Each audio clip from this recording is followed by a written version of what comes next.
welcome to another edition of After the Whistle. Wednesday, what are we? September 22nd, 23rd? 23rd. September 23rd. Yeah. I don't be knowing the days anymore, man. First day of instruction for us. Oh yeah, that first day of remote learning has been a disaster in this household. So I don't know how y'all holding up with it, but it was a disaster this morning. Mine wasn't that bad. Just got to get the kids acclimated with typing on the work and getting the right work in there. But it was fine for the most part. Just a couple things you got to fix. Yeah, well, hopefully, yeah. Hoping the school's back up. No, I'm joking. All right. Can't wait till this thing's over so you kids can get back to school because I'm tired of seeing their faces. All right, let's get. There's a lot going on in the world of sports. A lot going on in the world.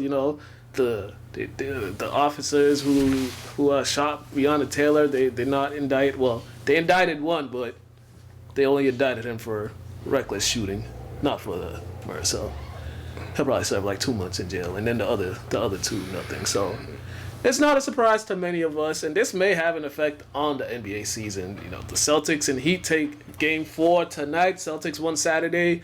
Return to Gordon Hayward, and I guess that fight they had after Game 2, I guess they needed to fight each other so they could actually get on the court and realize they got a chance to make it to the NBA Finals. You're in the Eastern Conference Finals. You are a championship caliber team. You got to play like it. And fortunate enough, they had 4 guys, that had over 20. Yeah. Which is a productive team. And Hayward coming in getting 6, 5, and 4. It might not look big, but it was big. Just because them extra assists and extra rebounds help keep possessions alive. And they gave him another ball handler. Mm-hmm. And Gordon Hayward, he's like the adult in the room. Because I think I think out of all the players, he's the one with the most kids in there. So I'll be honest. He don't look even halves kids, bro. Yeah, he looks super young still. Yeah, but he got like 3 kids and another on the way. So he's like the adult in the room, which they needed because after Game 2 it was just like whole stuff. But yeah, you're right. He didn't do a lot on the scoring, but it was just the little things. Him bringing the ball up, him creating for others, him not having Tatum and Campbell have the ball in their hands so much and their defense focus on it, allowed them to play off the ball, which they do really well. Campbell could come off screens and hit shots. Tatum could come off screens. Also, we talk a lot about Jaylen Brown. We have this. I've been critical of Jaylen Brown in the past years for his defense because he used to do dumb stuff on defense. But I'll give it to him in these playoffs. His defense has gone. He stepped up his defense. We saw what he did to Siakam. Siakam went from 22 points to 15, and they made the switch. They put him on Jimmy Butler, and they made him and Marcus Smart guard Jimmy Butler more. And then Marcus Smart guarded Goran Dragic, and that their length was a problem for both of those guys. And Brown he's just a little more beef is stronger than Tatum. Yeah, he's a little more athletic than everybody out there. To be honest with you, so if he plays consistently like this. I have no problem with him. It's just, the difference between the experiences and the game situation. And that just shows the lack of experience with the Celtics. But, and Hayward playing, it allowed them to out-rebound the Heat by 18, and he had 5 of them. So, and they had 27 assists, too. Also, what I like, they finally started to attack the zone. They weren't shooting threes like they were before. They were attacking that zone. And, as a basketball player, you just... At some point, you gotta realize, it don't matter what they do. We could get to the rim whenever we want. You got 2 guys, 3 potentially that can get to the rim whenever they want, and there's literally nothing the defense can do about it. Like the Heat have good defenders, but they literally can't stay in front of Tatum or Brown. And Brown, I think he's already made up his mind. He's gonna attack the rim more. And he did that a whole lot during that game. Yeah, especially at the pro level, that should be second nature to you guys. If all else fails, get a bucket to the cup. That's how I feel. Yeah. You know what I mean? And they shot a lot better too. For you to shoot 48% and 34 from the 3, you're most likely gonna win the game. Especially when the Heat were only shooting 38 and 27. So someone pointed this out I think it was yesterday or the day before. They said the Celtics can beat the Heat by 20. Mm-hmm. The Heat can't beat the Celtics by 20. They have to grind out victories by 20. And if you look at the first 2 games, the Celtics are probably... That's why the fight happened too, because they could easily be up 3-0 in this series because they have yet to play a 48-minute game. They played like 30, 35 minutes, but they have these lapses, and that's what causes these breakdowns and why they blew those leads. But isn't this kind of like when the Lakers won their first championships, the growing pains? They went through in the series, not like after the series was over. Like you saw the maturity. You saw them. Okay, we just figured it out, and then they went off and running. I'm almost kind of getting the same thing from this team. I am getting that vibe. But it's like I don't know if they understand how to grind out games yet because they're so used to being up and then losing against the Heat. And the Heat, they don't care if they're down. They're conditioned to grind it out. That's like the culture of the Heat. Yeah. Hard-nosed basketball, 48 straight minutes. And most teams aren't built like that. Yeah. So hopefully the Celtics can definitely understand. Yeah, I think. Yeah, because hopefully they do figure it out because we're gonna find out if this is a close game. We'll see how their late game execution. Because I got some issues with their late game execution. But game four is tonight. We don't know what's gonna happen with what happened with the grand jury. What the grand jury did in Louisville. I don't know if these guys are gonna not play because we've seen it happen. We've seen them decide they're not gonna play. So this may have an effect on the game tonight. So we'll see what happens. But game 4 is slated for tonight. Game 3 of the Lakers and Nuggets, that turned into a doozy. The past 2 games turned into a doozy, and man, we're seeing young guys take the next leap, and we're seeing vets make veteran plays in this series. And we see LeBron be LeBron with his triple-double having self. Jesus. AD was beat out there. They talked about how tired he is, but I don't care. I'll tire you out, man. It's the Western Conference Finals. You got to give me at least more than 2 rebounds and more than 1 assist. Yeah. I don't care if you score less than 20, but you got to at least give me some rebounds and assists. There's no excuse for that. And you can't come out flat as a Lakers team. You just had that victory in Game 2 that the Nuggets handed to you, which we don't even know what Mason Plumlee was doing. Well, we do know what he was doing. We just don't think he should have been doing that. That's not the time to be making switches and stuff. Just stick to your man. If we learn anything about these playoffs, don't switch on the last second shot. Just stick to your man like glue. But the Lakers, they were flat. They could, Kyle Kuzma, I don't even know.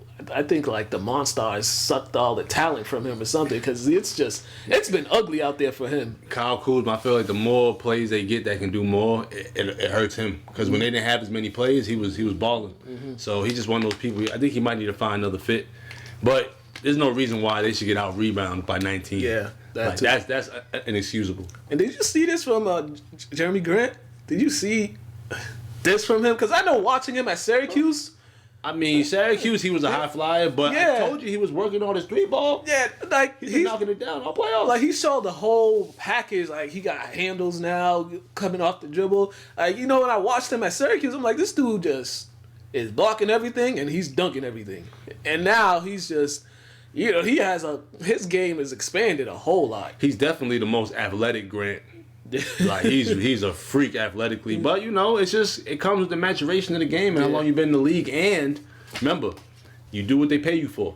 Yep. So they're allowing you to, I want to say, blossom and be an all around offensive threat.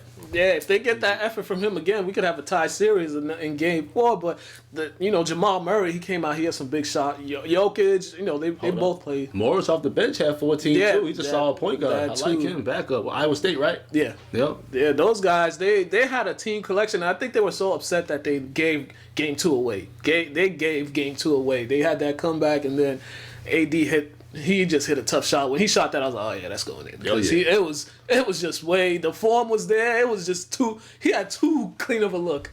I'll be honest, for a big, he's probably one of the best shooting bigs I've seen in a long time. But he's really a god who's just 6'11". I know, right? That's what happens. That's what happens when you have an 8-inch growth spurt in your junior, senior year of high school. So it's he already had the form. He just grew, and it's like, oh yeah, he figured it out completely. Yeah. But the Lakers, they're gonna look at themselves. They just need Jokic has been making them look like little boys out there. Big body. Yeah, he's a big, but he's just been making them look like little boys. Dwight Howard gets in there, tries to be physical with him, then he gets all these unnecessary fouls for trying to be way over physical. So the Lakers got some stuff to figure out, especially their role players. They got to figure stuff, but they just can't come out flat. You can't come out flat because you're going to be down 20. Because these guys, I don't think if everybody knows, these guys are able to make 5, 6, 7 threes in a row. They can get hot easily. So and the Lakers have a hard time making 8 because they went 6 for 26 the other night, and that's been a struggle for them. They brought all these shooters in, or quote unquote shooters, and these guys can barely knock stuff down. Yeah. So you give this team confidence. You give this team confidence or any glimpse of light there. It'll end up. you'll end up being like the Clippers. So Game 4, it should be interesting. Game 4 should be interesting. Let's see what adjustments each team has made. All right, now time for some NFL news. And what a doozy Sunday Night Football was. Sunday was a crazy day for sports. We had a whole lot of crazy games, all great games too, but Sunday was a doozy one. And the Pats and the Seahawks gave us a classic game. Both quarterbacks dueling it out, and it came down to the last play. I wasn't really I was a fan of the last play. I just didn't like how they set up the last play. Because earlier, if you saw earlier, they did that same thing, but they had a pass option. And this one didn't have a pass option. Seattle knew Cam was gonna run that ball. So I think Josh McDaniels in his play call, he had some questionable play calling. Yeah, I was watching the game with Hood, and we were thinking the whole time pass option or something. Like, we were just, because he's a dual threat. Yeah. I wasn't mad at the play either.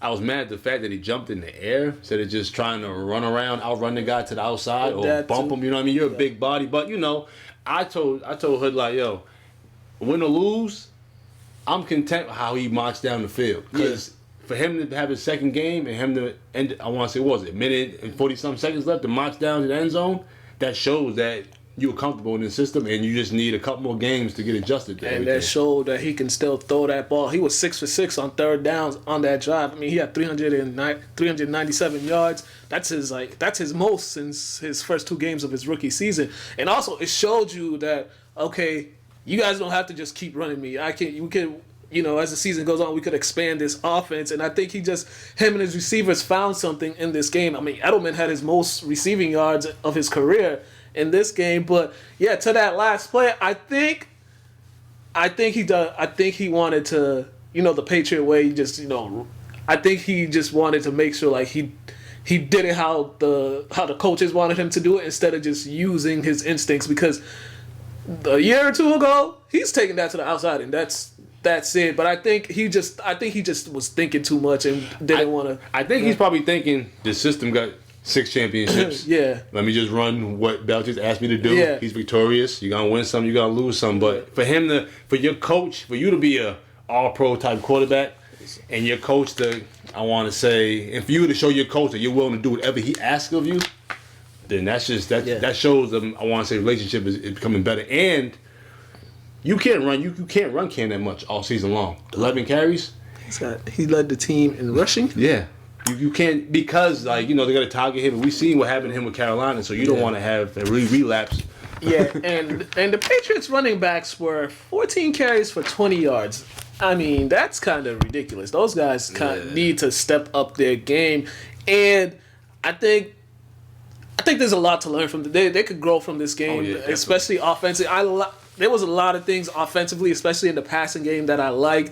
And I think now, as the season keeps going, I think we'll see the offense explode. I like how N'Keal Harry and the other guy, Bird, I like how they played, man. So hopefully those guys Cam showed he has confidence in them to make plays, and they were catching the ball too. So, maybe they can get some momentum going. But we got to give it up to Russell Wilson and those boys. They played one heck of a game. Russell Wilson, 5 TDs. 5 TDs after the pick 6 in the first quarter. And the way they was running the ball. Yeah. 5 yards per carry. Like, it's hard to beat a team what they have as a team.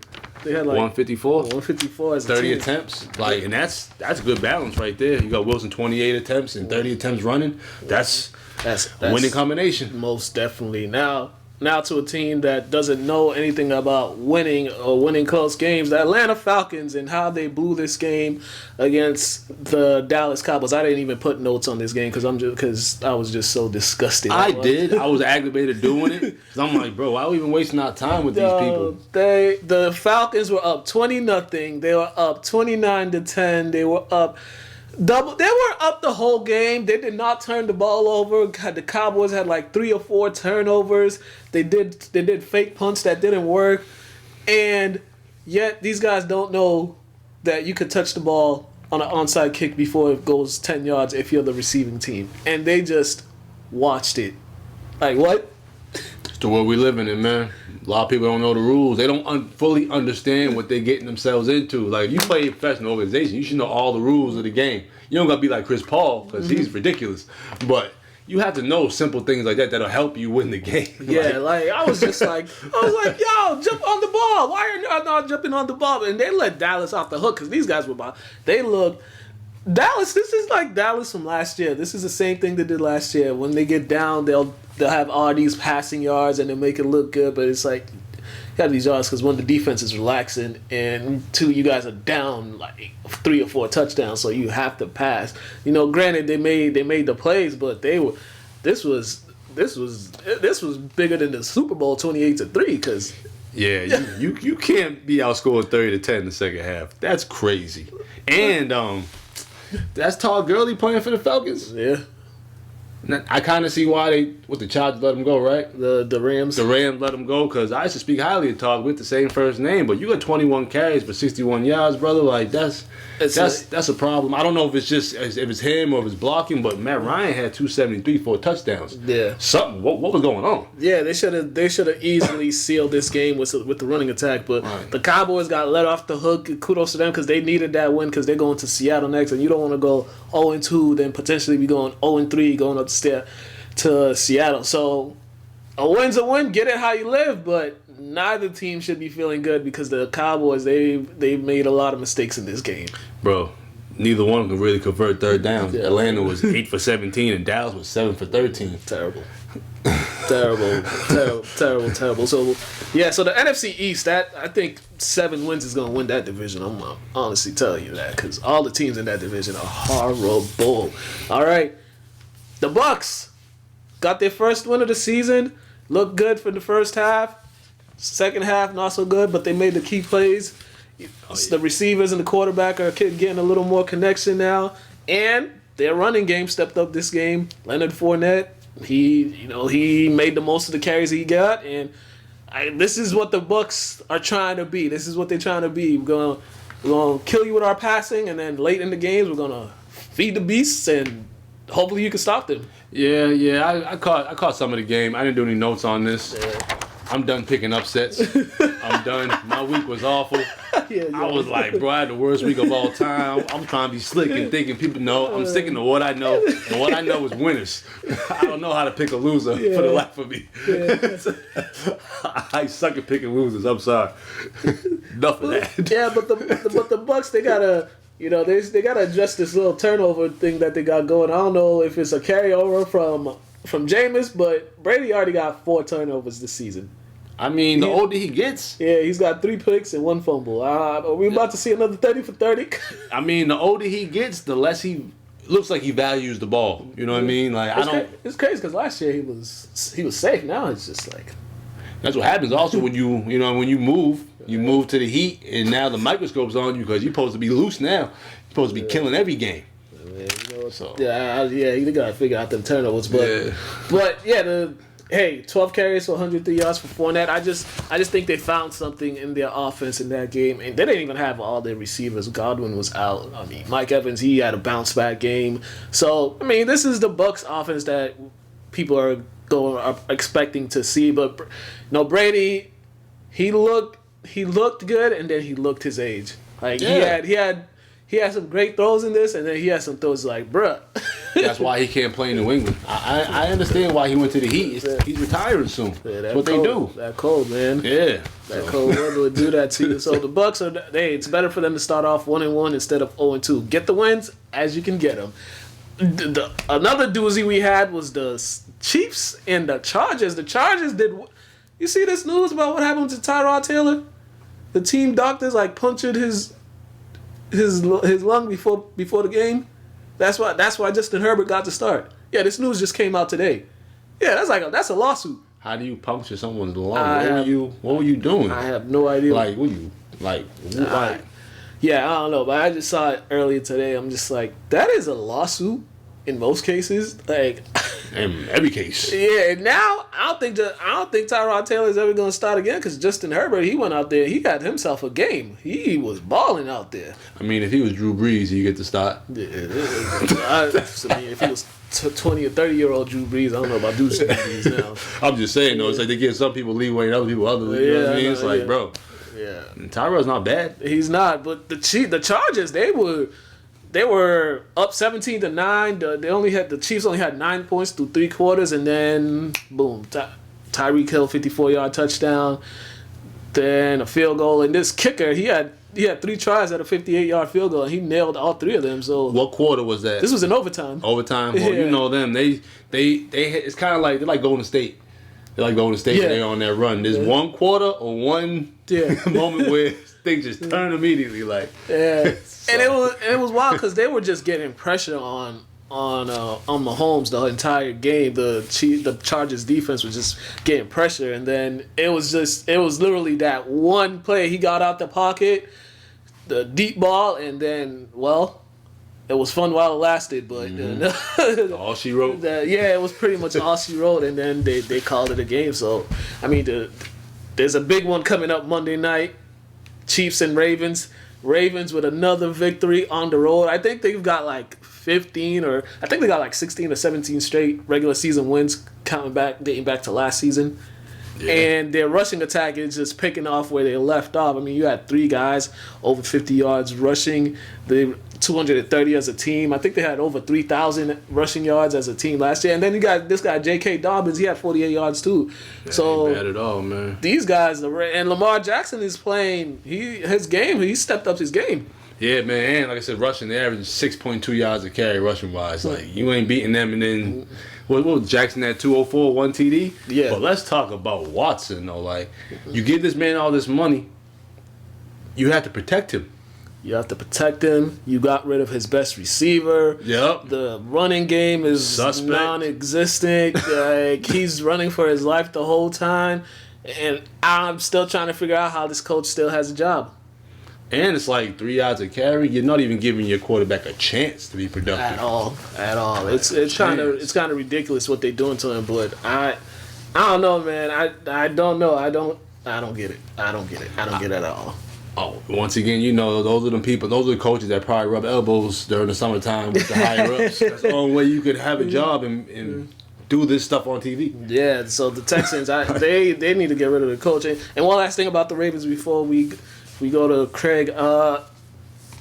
Lamar Jackson, 2 games, he's completing 77.6% of his passes. He's got 134.6 quarterback rating, and he has yet to throw an interception. You know what they say?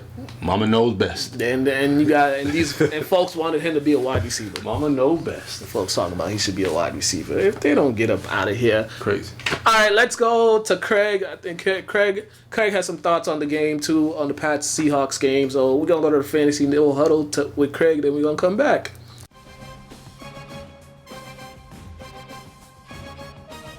What up, everybody, and welcome to No Huddle here on After the Whistle.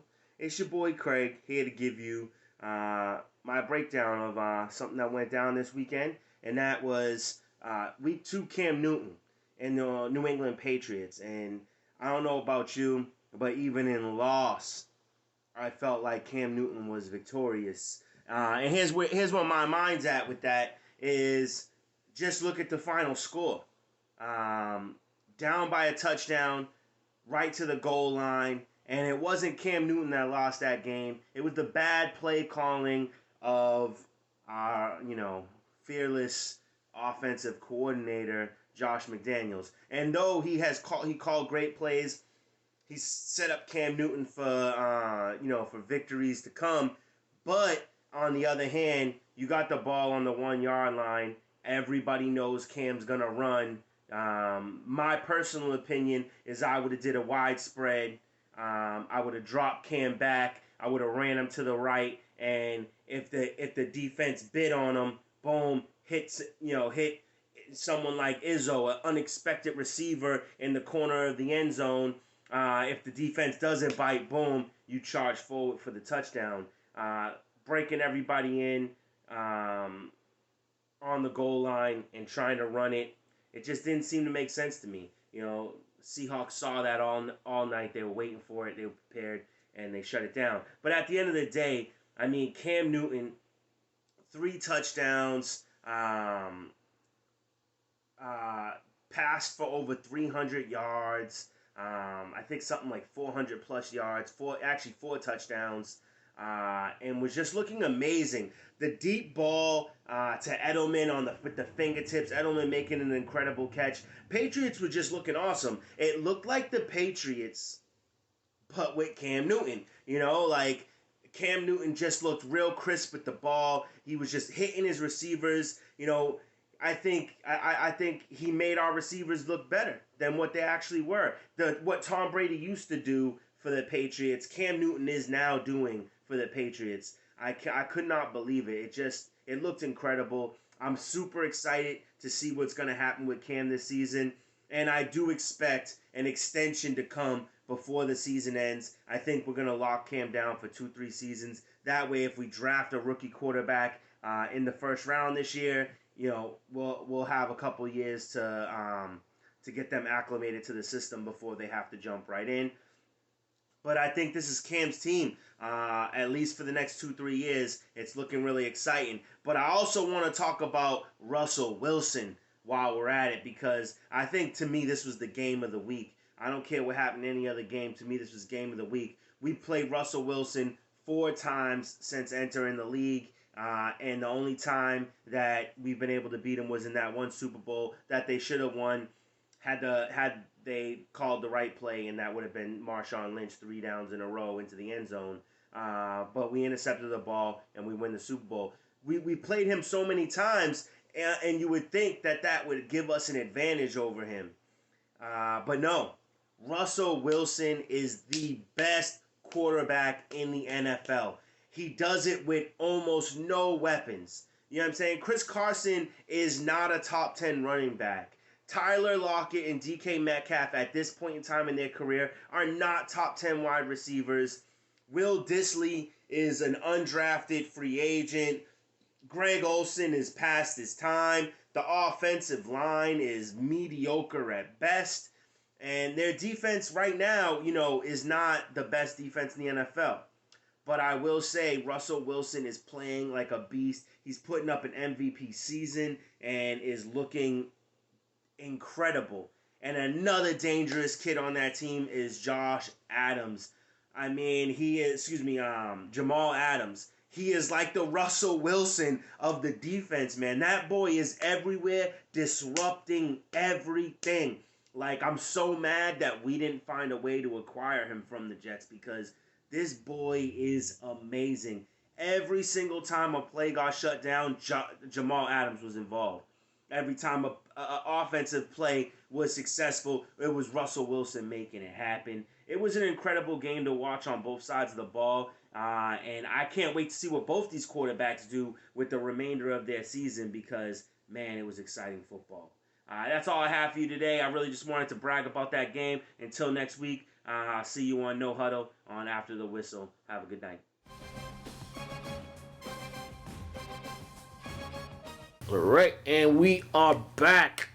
We are back, and we got another interview, back-to-back interviews. This one is with Lynn Classical soccer coach Eric Moreno, and he's gonna talk about we talked about the fall sports and how some are gonna, fall sports was started on Friday the 18th, the official, and some teams aren't.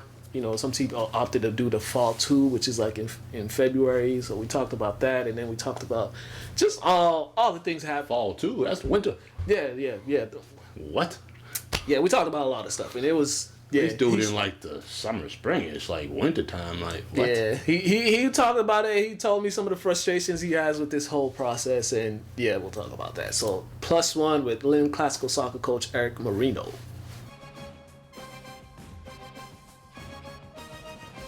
Hello and welcome to another edition of the +1 interview, and today we are joined by Lynn Classical soccer head coach, Mr. Eric Moreno. How are you doing, sir? I'm doing good. How are you today? I'm good. It's nice outside, so that's all. That's always a plus. There's a lot going on in the world of sports amidst quarantine. A lot of things involving high school sports. This past Friday was the official start for the fall sports, soccer, cross country for certain districts. Can you just talk about this whole process, just how everything has been from March and then till now with all the meetings and new regulations and all the new information you guys have been getting about, whether or not your season is going to happen or not, and then the information you got that your season will happen, but you guys are going to be in the fall 2 spot? Yeah, it's been pretty up and down. The boys have wondered, hey, should I be ready? Should I not be ready? And when all these modifications and rules, we figured we may be included. And then when the NEC went ahead and voted and said, we're not going to have the season, we're going to have the season in fall 2, that kind of gave us some clarity. And we were really happy and really motivated and looking forward to that. But then, unfortunately, some schools didn't like the decision and they went and protested and it got overturned. So now here we are and our league is going without us. And, we'll be sitting on the sidelines. And hopefully next season now we're going to have to try to find a new league or whatever the case. But the way these modifications really came in, it's a little upsetting because I didn't think there was equity when these were made, because you can really feel that, with this red issue is the inner cities right now, none of us are playing, but yet the suburbs, the private schools, unaffected, and they're all playing. And, our kids in the inner cities, we need athletics more than anyone. And, for the league to just continue and go without us, it's really disappointing because you kind of see the media all excited. Oh, sports is coming back. Things are looking good, but nobody's talking about teams like us, teams like English, Kip and Tech. We're all just sitting on the sidelines and our boys can't even get on the field, get together. We can't do anything. So, we're falling behind in the development and, it's really frustrating to try to keep the spirits high because, a lot of the athletes, they're just feeling this big time. And you just talked about it, but the North Shore area has been hit with the red as the past.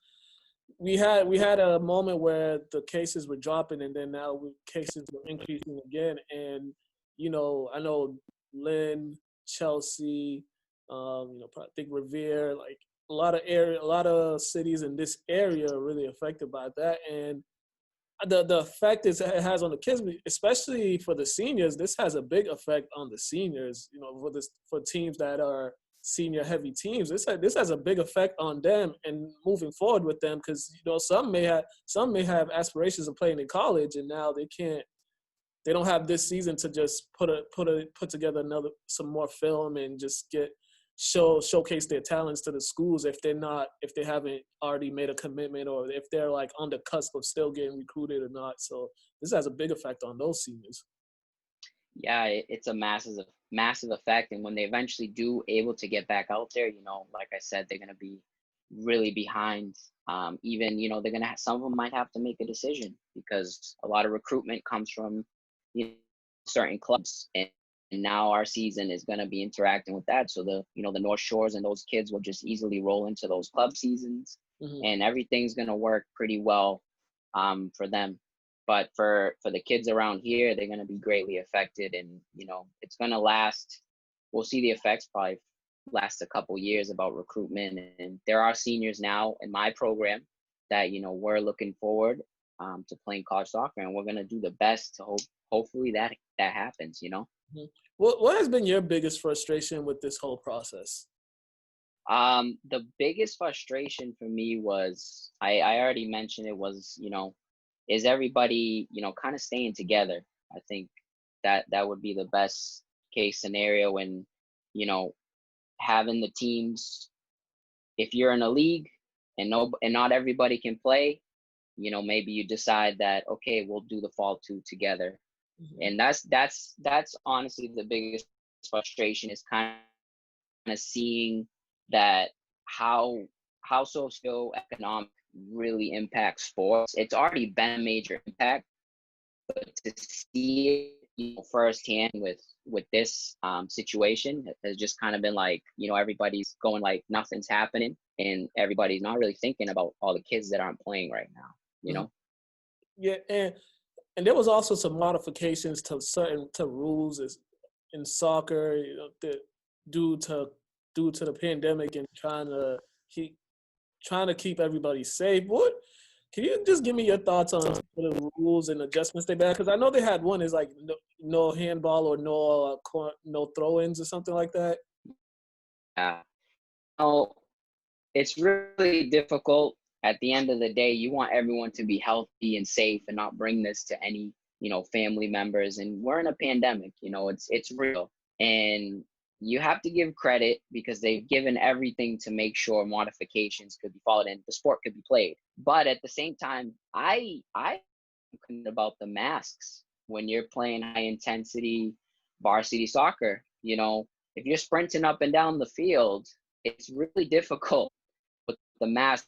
There's even studies on that the oxygen saturation is much lower in a mask than without a mask. And you can't dispute science. Maybe it gives you the ability to play and feel like you're playing safe. But at the same time, this was one of the biggest things that I saw. And we're hoping, by waiting, we're trying to see the green light. The bright light at the end of the tunnel, and hoping that we won't have to play with masks. And I won't have to worry about that as a coach when it comes to playing. And there's tons of modifications. Like you said, there's no headers.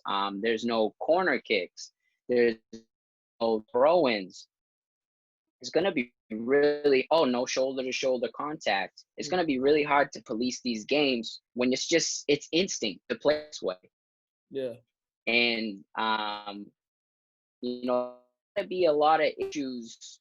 And I'm trying to keep it positive and say, these guys, they're going to be the test group. They're going to go out there with all these modifications and we'll see how it goes. But the concerning aspect is definitely the mask. And even if you're training a team, you would have to keep those same 6 to 10 groups. You got to keep track of those groups. Yeah. And it's hard to train the whole team together and build that chemistry. You got the same kids in the same group the whole season. So it's a lot. And also with the mask, the communication aspect, it's going to be, you have the mask on the field and you guys are playing with the mask on. It's going to be hard for the players to communicate with each other. It's just, that's another aspect of it. They won't be able to hear each other as clearly or hear each other at all. So the communication part, that's good. That's a big key. Yeah. That's also a big key. And then I forgot to mention, it's a 4-quarter game now with sanitized breaks. So you go out there, you play a quarter, you come, everyone washes their hands, and you right back out there. They're good modifications, but you like I said, safety's in my mind always. I feel for anyone affected by this pandemic. But some could say that these modifications are it kind of changes the sport. That's why I call it COVID football now, because it's not soccer or football the way we know it.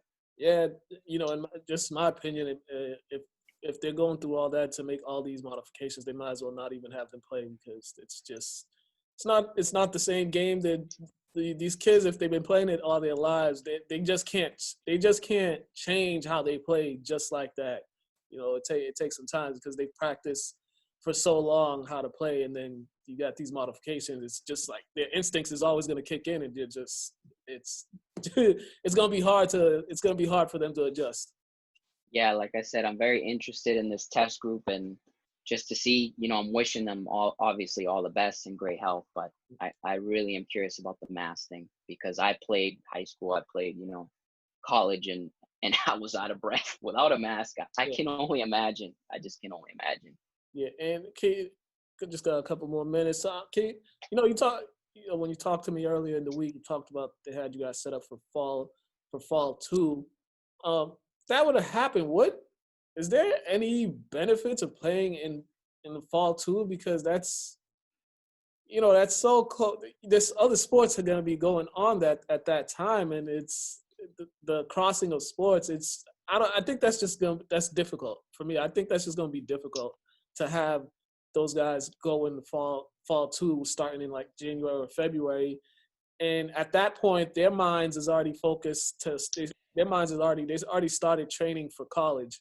The seniors who are graduating, they've already started training for college. They're already starting preparing and looking at colleges. So it's like when you have to play a fall sport at that time, it's like now you're kind of taking your mind off college for a little bit for the sport. That's an interesting perspective, because I really didn't even think about that, to be honest, and I didn't even, I mean, consider that being a problem. But you're right, kids might be focusing on, where am I going to college? What am I doing? I guess in that aspect, you see baseball players in the spring handle it well, but that might be an adjustment where I have to sit down and talk to some seniors and say, hey, if you ever need some help, or try to find out ways to cope with that. But I think a lot of people are really focusing on, the cold weather and us being able to get out there on February, because we know it snows and the fields are all getting covered. I remember last year Manning was covered all the way until March. So, it might come down to we have to train indoors. And then when it comes to a game, turf facilities, they're fine for the snow. You just have to have someone clear them off. Europe, all these countries play in the winter all the time with snow, etc. It'll just be a culture adjustment for us, because everywhere around the world plays year round. So, there's always things we can do. Get in the gym, train in the gym, play if Manning's open, train at that facility, play games at those facilities, etc. And then also, now we have to find a new league or find new opponents to play.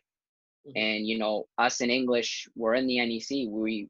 English was undefeated last year, and we were undefeated the year before. So they lost 2 top teams, and now we're going to go in and we're going to try to find opponents, and hopefully we can play, the Medfords, the Somervilles, all those teams that are getting affected as well, and it'll be competitive. Just hoping for the best that the season actually happens. All right, yeah, well, let's knock on wood it happens. But yeah, this is some crazy times. All right, Eric, thanks a lot for coming on to chat. I don't know what's the next step for you moving forward in this process. The next step, we got the kids doing their individual workout programs. We're going to sit and wait when we get out of red zone. Hopefully we can get some training in, get the cobwebs off the boys' legs, and get going. Just hope for the best. All right. Thank you very much, Eric, for coming on. You guys have been watching the Plus One interview. Have a great day. You as well. Stay safe. You too. And we are back. And yeah, on that interview too, he also talked about how Lynn is in the red area with the COVID stuff and how we can't play. But then there's basically all the inner city or the urban cities. Right. Those teams are in red and they're not playing, and all the suburbs are playing. And then he's talking about St. Mary's is playing, but St. Mary's is in Lynn. So how? This is why, it's why I think a lot of this stuff is full of crap to a certain extent. Yeah. Like, I'll be honest, I don't buy a lot of this stuff. Like, do I think there might be some type of virus? Cool. Do I think it's affecting and killing as many people as they claim it is? Not at all. Yeah, then it's like we walking about people with masks on outside. How can you justify wearing a mask outside if we all don't have it? Yeah. That would mean it's airborne. That's my biggest thing. Yes. Wear your mask in public venues. Don't, you know what I mean? Outside, it's like, hey, you know what I tell you, man? Like, you see how they treat us, man. Yeah. See how they treat us, bro. Yeah, it's terrible. It's terrible. But yeah, he had a lot of frustration, rightfully so, especially with how certain areas are able to play and then certain areas are not. So that's a conversation for another day. All right. Sick of us smacking them around. My bad. All right.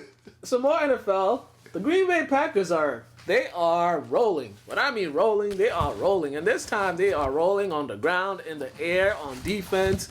And man, they look like an early Super Bowl contender right now with the way their quarterback is playing and their running back, especially the running back. We were talking about that earlier, just reading the notes. Like, damn, they're clicking on all cylinders, and there's nobody to blame. ESPN is not pointing the fingers at anybody on Green Bay anymore. They're just, I want to say, a combined unit. Mm-hmm. You know what I mean?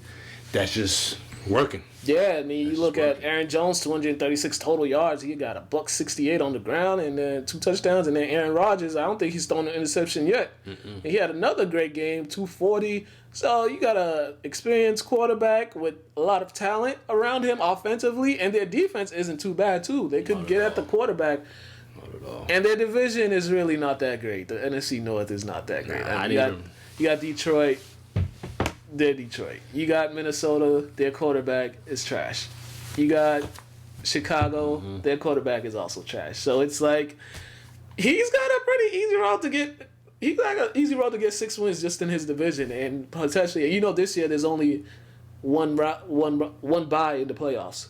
So the top team gets a bye. Okay. So there's no two teams get byes and stuff like that. So the Packers right now they're one of 3 or 4 undefeated teams in the NFC. Okay. So we'll see how that goes. And also another shocker, the Buffalo Bills, Mr. Josh Allen out there. He got a real wide receiver, and man, him and Stephon Diggs are hitting. I didn't know Diggs got traded. Oh, you didn't? Why do you guys picking Minnesota?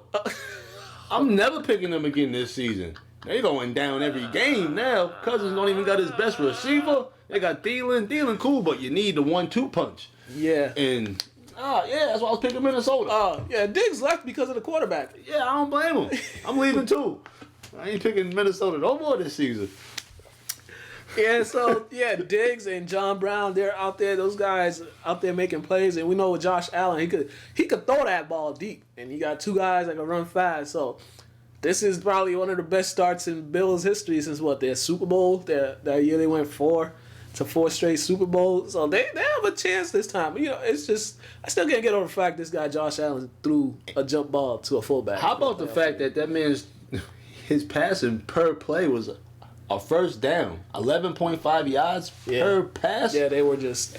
Woo. Granted, it's the Dolphins, so you can't really get too high, but that'd be exciting.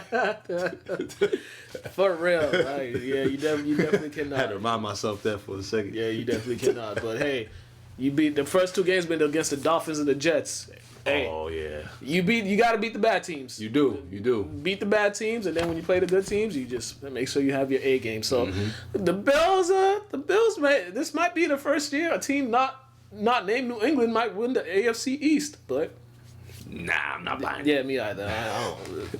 I'm not buying it. Other people are. We got Gunplay Newton out there. Oh my God. I love that. I can't grow that, but I like it. Let's go to the sports update with Mia Lane. This dude said Gunplay Newton. Sports update with Mia Lane. Happy Wednesday and welcome to this week's segment of New England Sports Scores and Updates. I'm Mia Len, and today we'll be breaking down the latest in New England sports. To start off, WNBA playoffs are in full swing, and our very own Connecticut Sun are one of the 4 teams remaining that are competing for the 2020 title. After defeating the Los Angeles Sparks last Thursday in the second round with a final score of 73-59, the Sun advanced to the semifinals to take on the Las Vegas Aces. That series started on Sunday when the Sun took the series lead, defeating the Aces 87-62. The 2 teams faced off again last night when the Aces tied the series in a close game. Asia Wilson led her team to victory with a 29-point, 7-rebound, and 7-block performance. After a strong performance in Game 1, Sun star Alyssa Thomas left Game 2 in the first half with a right shoulder injury. DeWanna Bonner stepped up to make up for the absence of her co-star, playing 40 minutes and notching 23 points and 7 rebounds, but unfortunately, that wasn't enough. Game 3 of this best-of-5 series will be played tomorrow night, tip-off at 7:30 p.m. In college football news, BC defeated Duke in their season opener on Saturday. Final score was 26-6. Leading the way for the Eagles was Phil Jurkovec, the transfer from Notre Dame, who threw for 300 yards and 2 touchdowns, and Zay Flowers, who had 162 receiving yards. This win marked Jeff Hafley's first win as a head coach. Make sure to catch the Eagles in action this Saturday in their only non-conference game of the season as they take on Texas State. In UMass Amherst football news, the team decided just this week that they'll be playing this season, despite their announcement about a month ago that stated they were going to cancel their 2020 season due to concerns regarding COVID-19. The decision was reversed because of the positive results the football program had received with their safety protocols that have been in action since late June when players arrived to campus. Players still had the choice to opt out of the season while still keeping their NCAA eligibility, roster status, and scholarship. The team is currently in the process of constructing a schedule that will allow them to start play in mid-October. As far as fans go, there will be no fans permitted at UMass home games. Make sure to stay tuned for updates regarding the Minutemen's schedule in the coming weeks. Lastly, after falling on the road to a tough Seattle Seahawks team in a close game with a final score of 30-35, the Patriots will look to bounce back in their home stadium as they take on the Raiders. This will be the first time the Patriots take on the Raiders as the Las Vegas Raiders, as just this past offseason, the Raiders franchise made the move from Oakland to Las Vegas. The Raiders hold a record of 2-0 on the season, while the Patriots sit with a record of 1-1. Cam Newton will look to have another strong performance and lead the offense past a Raiders defense that shouldn't be too troublesome for his style of play. On the defensive end, the Patriots will look to make some adjustments after their weak performance against the Russell Wilson-led Seahawks offense last week. That's all I've got for you today. I'll see you next week for another segment of New England Sports Scores and Updates.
And we are back. I got some other notes here, a couple footnotes. Gale Sayers passed away today, the legendary running back for the Bears. He passed away today. I think he was like in his 70s or. Really? I thought he was older than that. Probably, yeah. Right. I think he was like in his 80s, probably. Gale Sayers. Joe Laurinaitis, Legion of Doom. He passed away today too. He passed away earlier this morning. Okay. Yeah, I just saw that. For wrestling fans, Legion of Doom, one of the greatest tag teams ever. Yeah, man, it's my favorite tag team. Michael Jordan, him and Danny Hamlin. Michael Jordan, he's got himself a NASCAR team now. Oh. Bubba Wallace is gonna be the lone driver. They only got one car. He's teamed up with Denny Hamlin. Oh, okay. So him and Bubba Wallace is gonna drive it. Jordan's the first black African American principal owner of a Cup team. Because Brad Daugherty was like the first black guy to be in NASCAR, like announcing, right? I think so, yeah. Being involved in NASCAR. Yeah, that North Carolina connection right there. And apparently NASCAR in North Carolina, NASCAR is like, yeah, I didn't know that. Yeah. I did not know that. Mm-hmm. I did not know that. You know you got NASCAR in New Hampshire? Yeah, we need to go out there one time. Well, after COVID. Yeah. All they do is get drunk and watch laps. Legit. That's what they do. Sounds great to me. Yeah. All right, and Deion Sanders is the new head football coach at Jackson State. Did you see the entrance that he had? Nah. Yo, it was like some coming. Yo, when you get the chance to watch it, I'm gonna watch it. It was like some coming to America. When the king came at the end, when he came to, it was like that. Man. Yeah, Deion. This is gonna be great for HBCUs because he's trying to. Basically, one of the reasons he say he's trying to level the playing field. He's trying to get more of the HBCU players invited into the NFL draft combine because HBCUs, they used to produce a whole bunch. They produced many Hall of Famers. Some of the biggest Hall of Famers of all time. Yeah. Isn't Jerry Rice, Walter Payton, Jackson State alum. Mm-hmm. And I think they had 4 guys from Jackson State in the Hall of Fame. So, and too, I think Prime he's like kind of like a pipeline. Yeah. With like the HBCUs in Texas because he trains a lot of kids out there too. Yeah. His little program and stuff like that. So and I seen an interview with Gillian though. That's the interview I saw. I was watching his cousin Wallow had Wallow had the Jerry curl. But this is gonna be great for them players because now this guy, he has a lot of connections. He knows what it takes to get players in the league, and it's gonna help. If this works out, it's gonna help in recruiting, and it's gonna help in revenue. It's gonna be, maybe the top top 10, top 20 players, African American players in the country, they'll start going to Jackson State instead of the big other schools. It shouldn't, there should be no reason why they shouldn't be able to, I want to say, venture out and see all the schools. You know what I mean? Granted, you only be allowed to visit certain schools, but you should have the option of playing for HBCU or Big 10 or Big 12. It shouldn't be like, you know what I mean? Like, I can't really try like semi-segregation through colleges, as you would say. You know what I mean? I don't like that. I mean, you see what they're trying to do to Penny over there at tennis. I mean, you know how he got there. He's getting all these guys, and now, you know, now NCAA was looking at him, and then like... My whole thing is, honestly, who cares? If he's helping the kids get better, and the kids are helping their family in the long run, and they're getting them a better life, who cares if he's practicing with them in the summertime, or if he had a kid living with him? Like, are you going to support the kid? Because I don't think you are. Yeah. You don't care if they're homeless or nothing. We've seen college athletes be homeless while they're in school. Yeah. NCAA don't come to help them. At all. NCAA can go suck one. Yeah, so... And NCAA college basketball season is set to start November 25th. That's a good one. So. Oh, that's not... that's decent time. Yeah, so I think the schedule's going to be reduced. I think there's going to be a little more conference games. A lot of teams are trying to figure stuff out right now as far as scheduling. Now, in basketball, can they change conferences like football? Just to play? Because, you know, football teams just change the conferences just so they can play their season. It's like, we don't get the same... Same leeway and all that. No, they can't. Oh man, they can't. My thing is, this is why I don't like college football, because it screws up college basketball. Yeah. Like, thanks college football for ruining the Big East. Oh yeah, and then the Big Ten, they announced they're gonna start their season mid-October or something. And it's like, bro, that's like halfway through the season. What? So what are they gonna do around January and December and January, playing domes? I don't know, but yeah, it's dumb. But whatever. And let's not even talk about how many injuries that happen in the NFL based on the short amount of time that people had to prepare for the season. Yeah, definitely. All right, let's go around the NFL for a little bit. Let's talk about some teams. Carson Wentz. I told you I'm off that boat, man. Bro, he's regressing. You should never been on it. Like he's regret. Yeah, that's a major pause. No, like last year he made some strides, and I was like, okay, just keep everybody in front of him healthy. Now it's like you got the players, but you're regressing. Now everybody's getting hurt, and you're regressing. So it's like, bro, they're going to run you out of that town if you don't get your act together. And what is in the water in Philadelphia? Because they keep having so many injuries. I don't know, man. I don't know. Like, the whole league is crazy this year with injuries. I told myself the other day, I said, now I see why they have such a long training camp, so many preseason games, because some of these guys are like legit old machines. They have to get warmed up, and people think a week or two is warming them up. No, these guys are massive beings. Yeah. They got to be in the mode, in the swing of things for months at a time, and you see how many injuries are happening, stupid injuries, ACL pops, and like Saquon Barkley ain't teared nothing till this season. Like, yeah, that's sad. Also, all right, and Kirk Cousins, another one. Ooh, he got a bench. Hey, man, somebody called Jameis's agent with a request for a trade, because man, Kirk Cousins is horrible. He's throwing it to the other team. He can't even keeps getting safeties, and they gave him an extension. I wish I could be trash in public and they still pay me. I'm sorry, man. I root for him all the time. You know, you see me last season. I'm not doing it this year. Hey, man, I'm just trying to finesse somebody to overpay me. All right, Baker Mayfield and the Browns finally got their first win. And you know what they did? They ran the football. Yeah, they did. Granted, it was against a team that's not good, but... Yeah, they got their first win. But they ran. One thing I tell you, that boy Burrow. Oh, yeah. Nasty. Yeah, Burrow. What? Burrow. He threw the ball 61 times with no intos? Your Hall of Fame QBs in the league can't even do that. Yeah, Burrow's a dog. He is. 37 completions. Yeah, and then lastly, the Oakland Raiders, they off to a 2-0 start. Drew Brees was looking old. They better, if I'm Sean Payton, I better start glancing at Jameis. One thing I will say, we were hot on Tom Gruden last season about all the trades and stuff he did, but we did say, if he's doing all this for the future, we're all for it. I'm a Raider fan, and we rolling right now. Yeah, they rolling. I mean, the tight end was balling to Josh Jacobs. He was doing it. Their defense made some plays. They made some key plays. Had a key interception.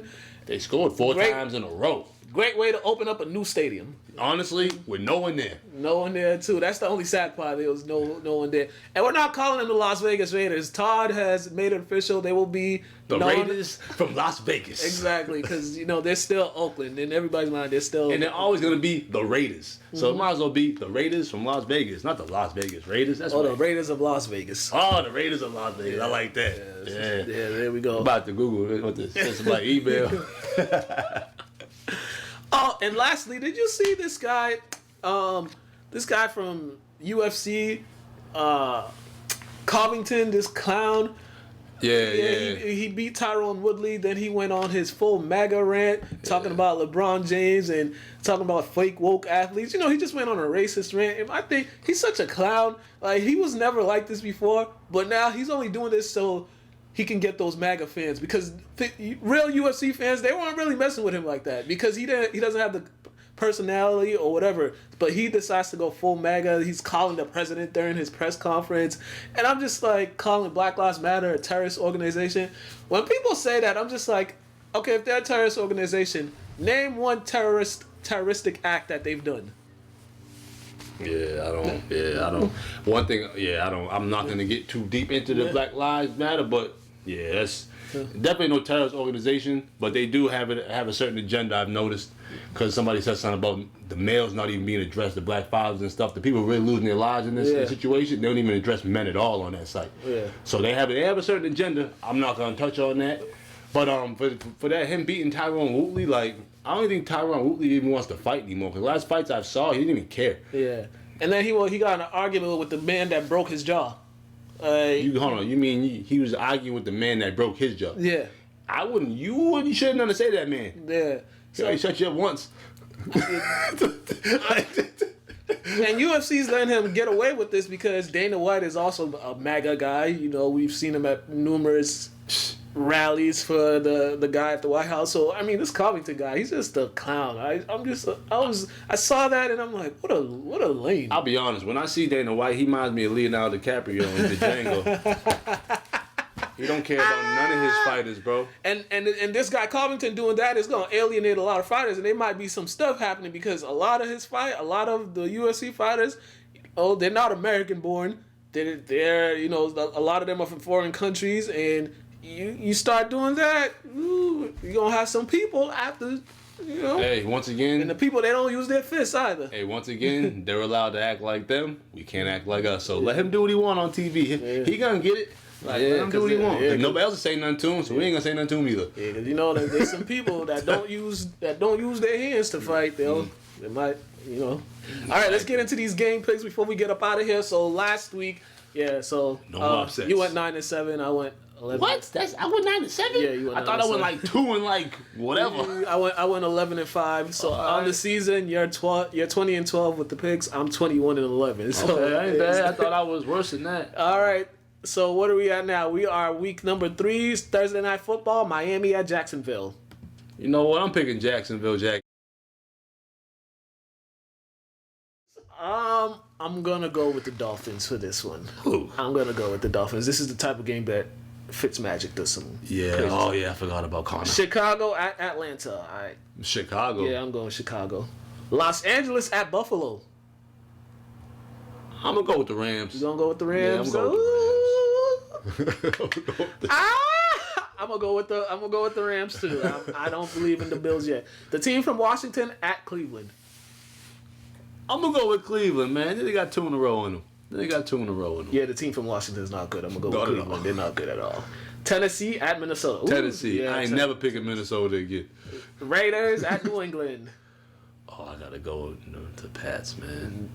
Yeah, I'm going with the Pats. They're gonna bounce. They're gonna bounce mandatory. Back. San Francisco at New York. Giants. Yeah, I'm going Giants. You going with the Giants? Yeah, I'm going Giants. I'm going with the 49ers. Even though both teams have major injuries, I'm just going to go with the 49ers. Cincinnati at Philadelphia. Burrow. You know what? Yeah, I said I ain't going to pick Philly again, so I'm going to go with Burrow. Houston at Pittsburgh. I'm going to go with Houston this go around.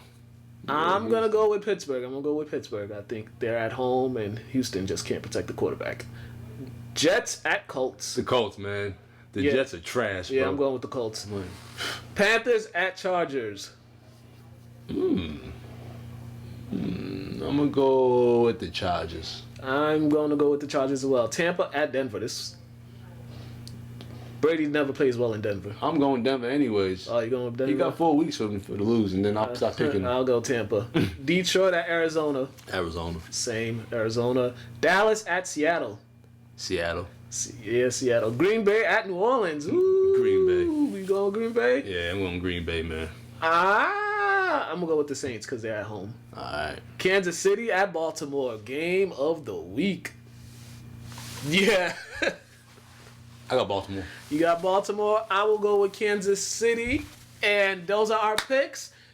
LCTV.org. Go to the website. LynnTV.org. LCTV website. I said that twice. Whatever. I can't think right now. Facebook, Lynn Community Television. Instagram, Mr. Burton 23. Mukala _K. Also LCTV After the Whistle. Instagram. Follow us. And we are up out of here. Have a great day, ladies and gentlemen. Yeah.